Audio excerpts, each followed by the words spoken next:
Okay, Jorel, ano yung personal talents and charisms mo? Yun.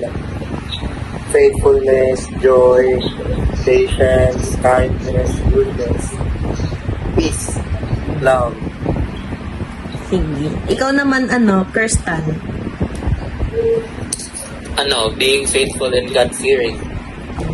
Ano naman talent mo? Public speaking, tas ma-incorporate yung spread the word of the Lord.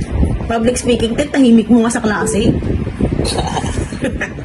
Ikaw naman, Trisha. Mother.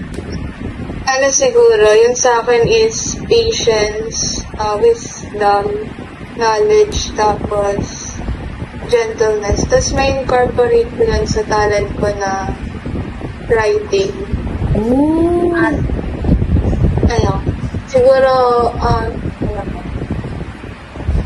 parang magagamit ko yun by spreading, like, Awareness, ganun. yeah, Gospel. awareness. Ikaw naman, Jasmine.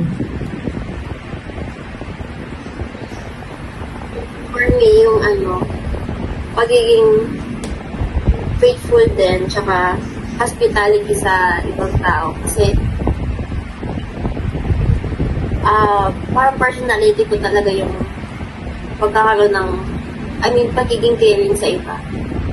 Tapos sa talent, few years ago kasi meron akong parang temporary hobby na mag-drawing. Pero hindi talaga ako magaling. Pero for me, may potential ako. Dapat tinuloy mo. Tapos gumawa ka ng bagong image ni Jesus. Ganon. Pero maganda yun, Taya, pagpatuloy mo yan. So, ayun. Jorel. So, ayun, guys. Ang talent ko is talent pa yung pagluluto tsaka pagbibig. Ayun. Talent. Wow! Skills ba yun? Ang talent ko na lang, guys, kumanta. Pero di ako magsasample, Kumanta. Wow! Oy, nag-choir ako dati sa simbahan. Pero 1 week lang. So, Kasi tinanggal ka na eh. uy, di ako tinanggal, te. Wait, anong nangyari kasi noon? Ang aga kasi parang 7 o'clock kasi yung pang-umaga. Eh, di ko kayang magising ng ganun. Sige, kwento mo yan. Eh, pero di naman. So, yan naman sa simbahan. May libreng lugaw. So, ayun. Yung talent ko, kumanta. Yung amen. Ganun. So, for the charism, feeling ko yung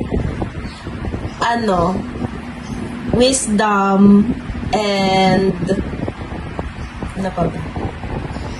Wisdom and hospitality. Kasi sa wisdom, parang yung maalam ka sa mga bagay-bagay without like imposing talaga yung gusto mo sa ibang tao. Like, kaya mong mag-influence, kaya at the same time, ayaw mo silang pilitin in a way. Yung ganun, parang nag-share ka lang. Tapos bahala sila kung gusto nilang makinig sa'yo. Tapos yung hospitality, syempre, mapagbigay ako, guys. Dapat mapagbigay tayo. Kaya mapagbigay ako. Mapagbigay tayo sa blessings. Hindi dahil sa gusto nating dahil gusto nating ma-bless back. Parang, just giving and giving. Pero wag kayong give ng give kaysa walang matitira sa inyo. Hindi maganda yun.